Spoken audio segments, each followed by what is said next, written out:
Sentire Media.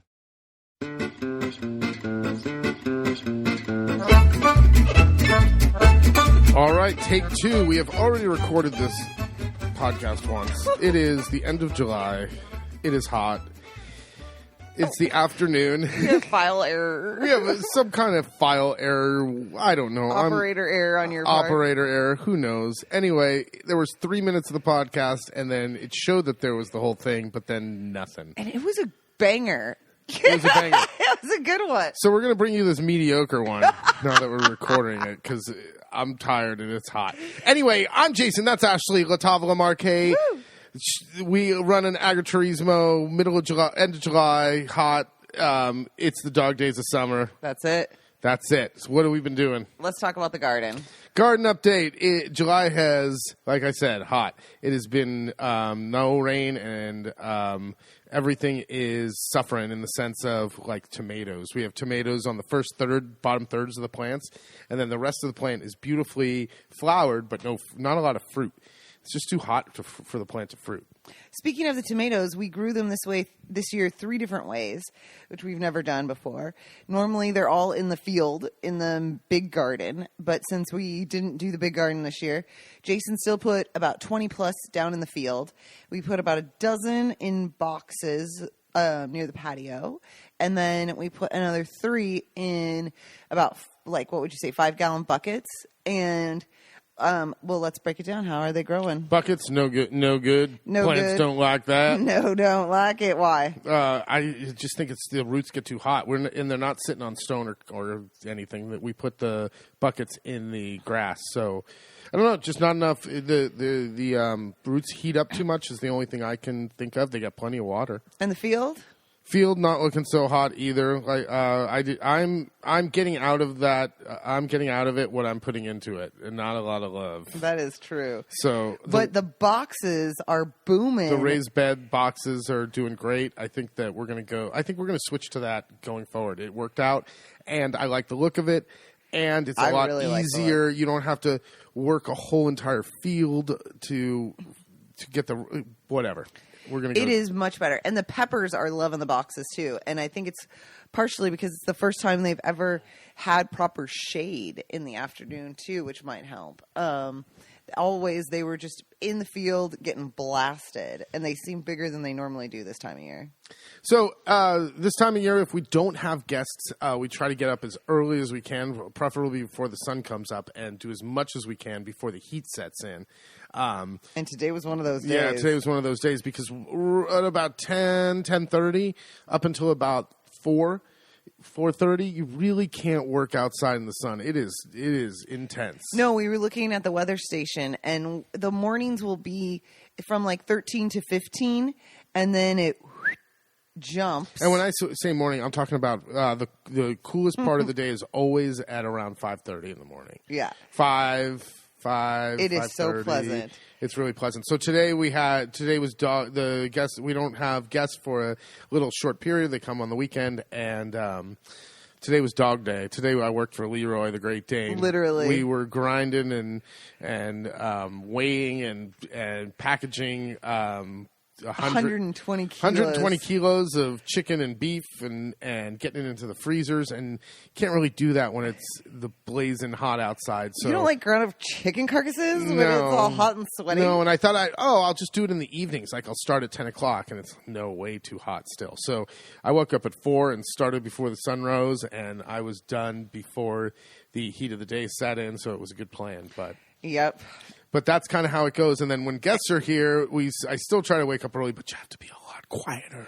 I know. It's a lot nicer to be able to be getting... You're always like, can I start making noise yet? Can I start engines? Can I start engines? Exactly. But we do all this Leroy meat, so we just do it about 3 or 4 times a year. So we won't have 4 times a year, every 90 days. Yeah. So this is the only over summer one that I have to do. So next time we do it will be in end of November when the temperatures are much cooler and you can do it with calmness. Oh, it'll be so nice. Oh, so nice. But in November, November, Maggie joins the Raw Diet Club, and that means even more. Even more meat to grind and process. So there you go.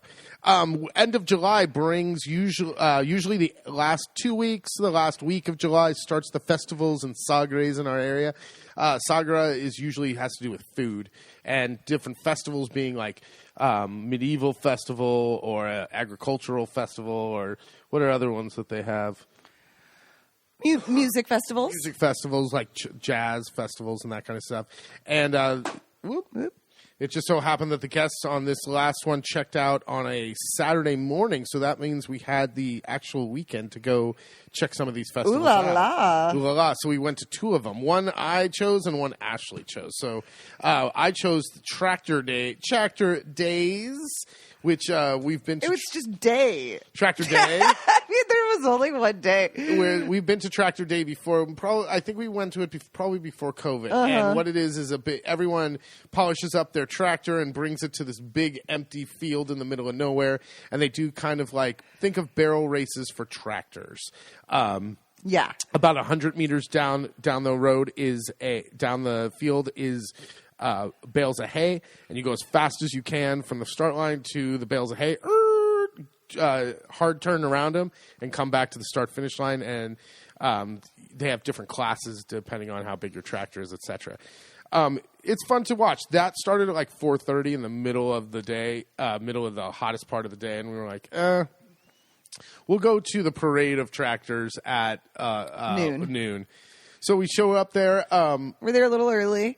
And it is already busy because I thought, oh, God, we always do this. We get places early.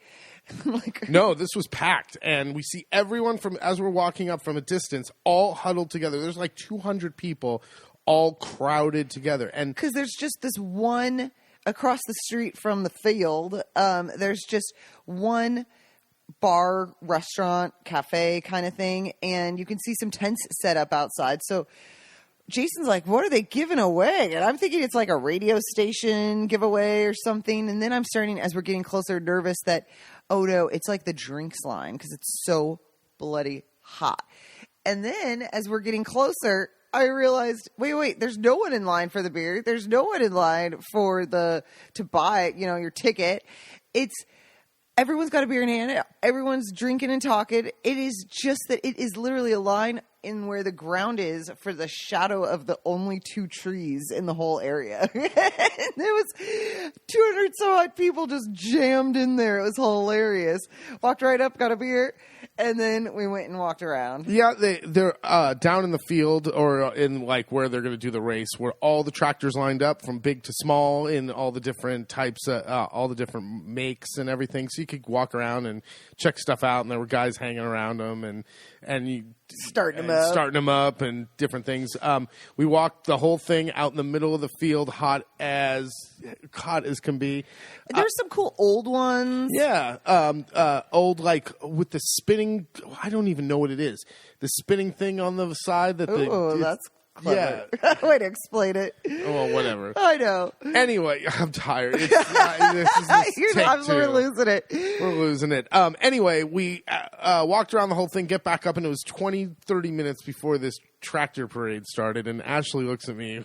I was like, are we really waiting till noon? And then do you really think it's going to start at noon? And it was like, nope. We just said, let's go.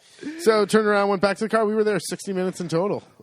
Also, Jason was hoping for American Style Festival, Summer Festival, and he was looking for hamburgers, and I was looking for corn on the cob. Yes. Neither one of us found what we were looking for.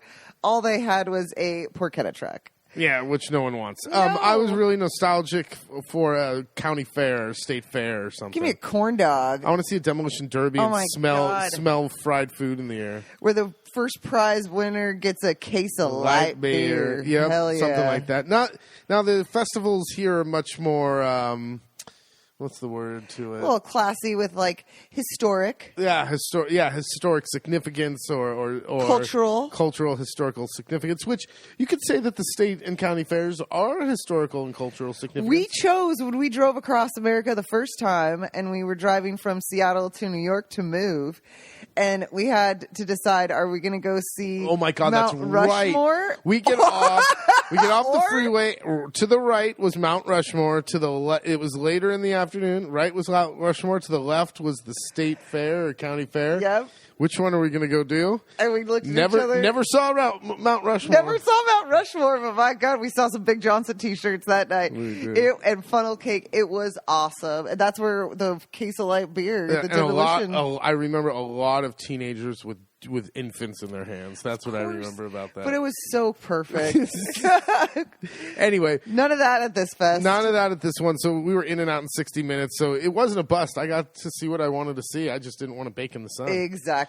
And then Saturday night, we went to another. Oh my God, we were out at night, you know, guys, we were out twice. Or no, one's in the middle of the day. That would have been crazy. So the other one was in this teeny tiny little town. You'd call it like a little suburb of Aquilania if you've been out here, Pole. And it was at this old train station. And the tagline of the festival was for the train that isn't. And it was a train line that used to connect, obviously, different little villages. But this one in particular was from Pole to Piobico. And It started in like 1817 something. teens. Yeah, and then went to 45. exactly. And then after the war, it got bombed during the war, and after the war, it was never restored.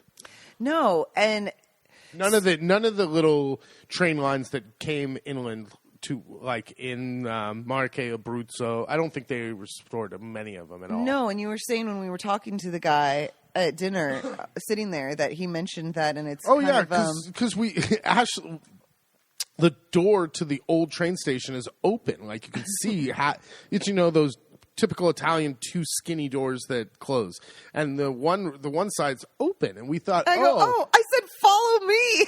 It's going to be a museum, or at least they'll have some old photos of the old train. yeah. Normally during these festivals, they'll have like a historic part or something like that. And a little photo exhibit, something. And I like barge in, classic. And it's just poor guys sweating it out, and it's the makeshift kitchen. Yeah, and it's just some guy standing over a giant pot of boiling water.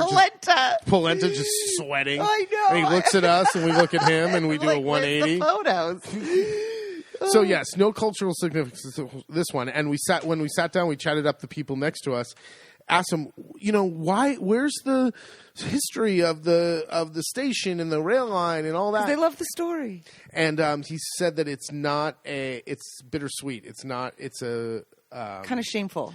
I guess that the Italy after the war didn't Or have embarrassing. the money to restore the infrastructure for this, so that just went away. Mm-hmm. So they don't really celebrate. Yeah, because I've noticed there's so much history about every Montefeltro and all the different stuff that goes around here. You really don't see a lot of history about the rail line. You're right. No, it's crazy. Like you see some of the remnants on the buildings and the writing and stuff, but we get there and we pull up and it's just a fence partially in a field and surrounding this abandoned train station. Abandoned but restored. Yeah. You say abandoned, I think derelict. It's not. I've got pictures. Okay, it's restored train station, but empty for the last, 90, No. 80 years. Yeah, something. Long time. Anyway. Anyway, we get there. Crickets. I had looked it up like 10 times because we're classic at showing up too early to events. And it said 6 o'clock doors open and drinks and food start.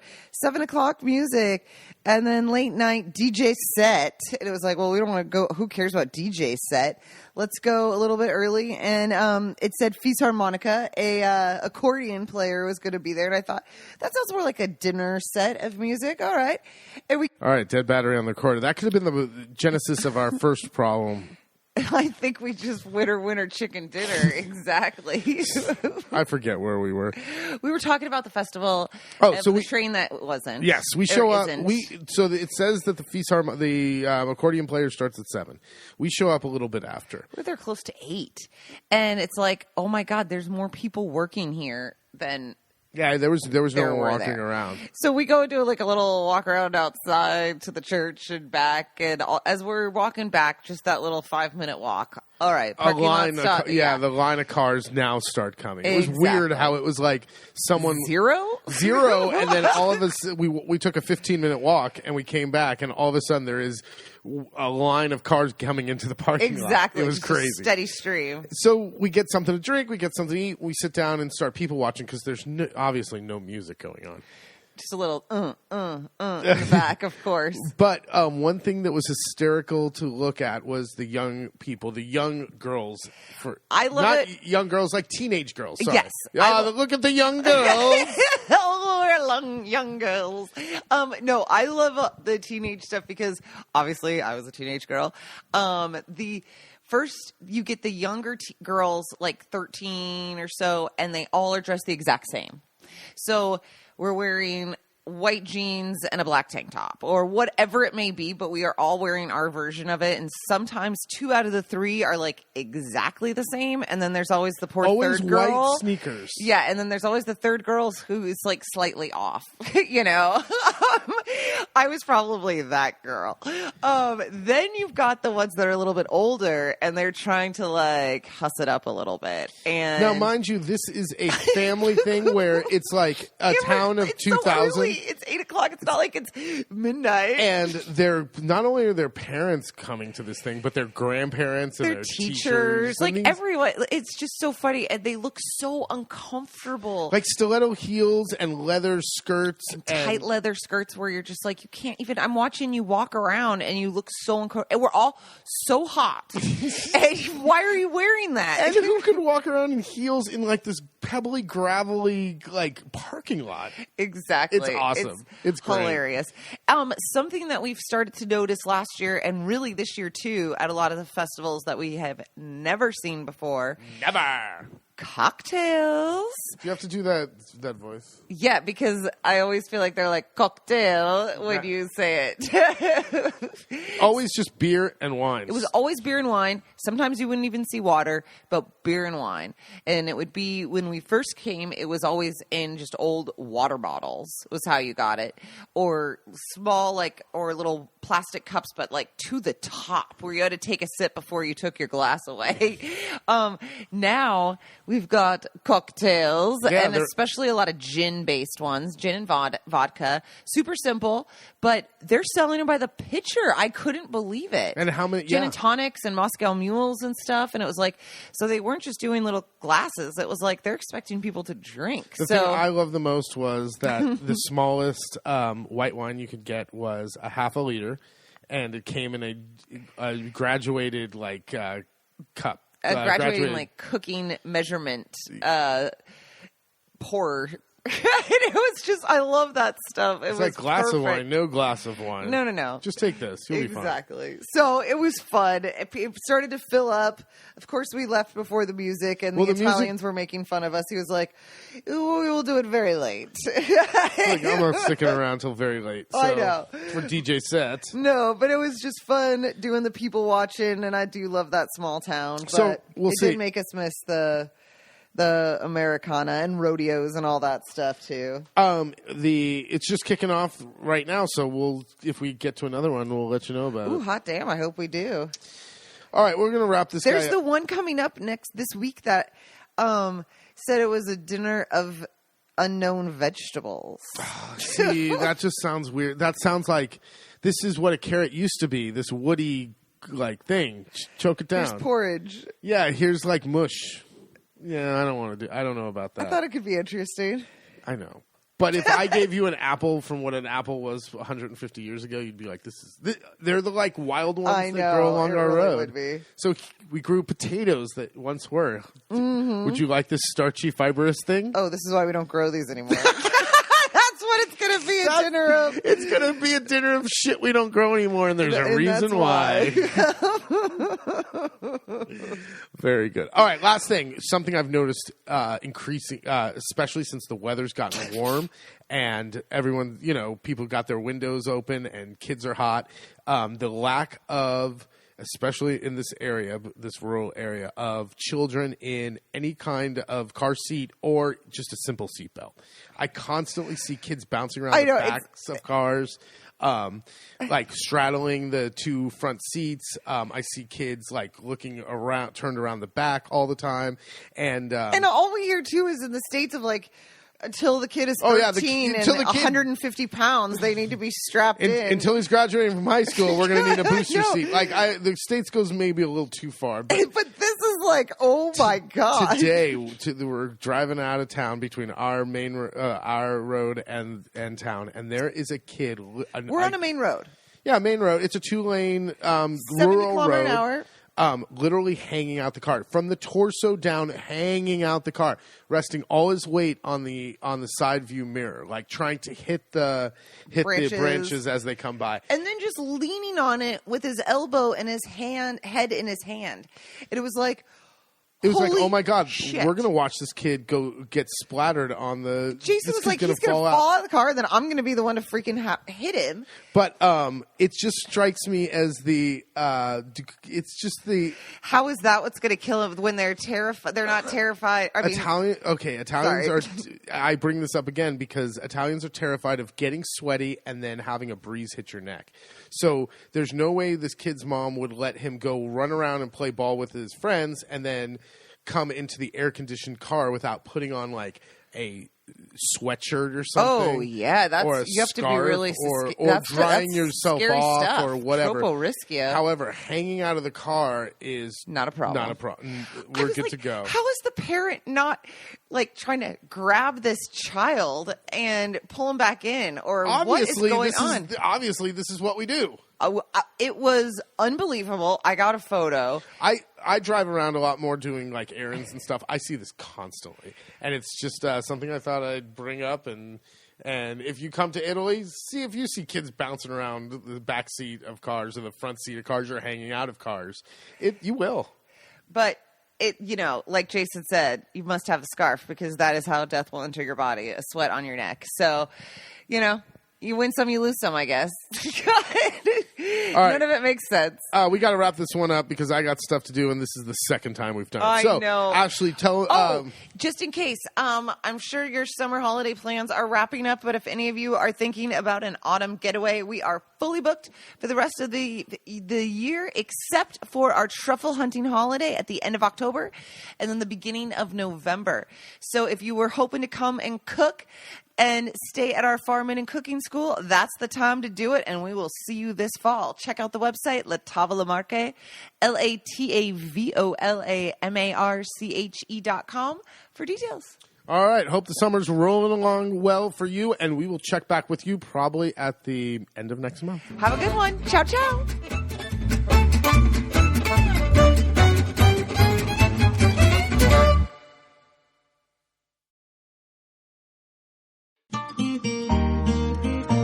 Sentire Media. Hey, podcast producers and show hosts. Do you want to join a podcast network that celebrates all things Italian? At Sentire Media, we understand the allure of Italy and its unique culture. Our devoted team of hosts and producers are all driven by their shared passion for Italy.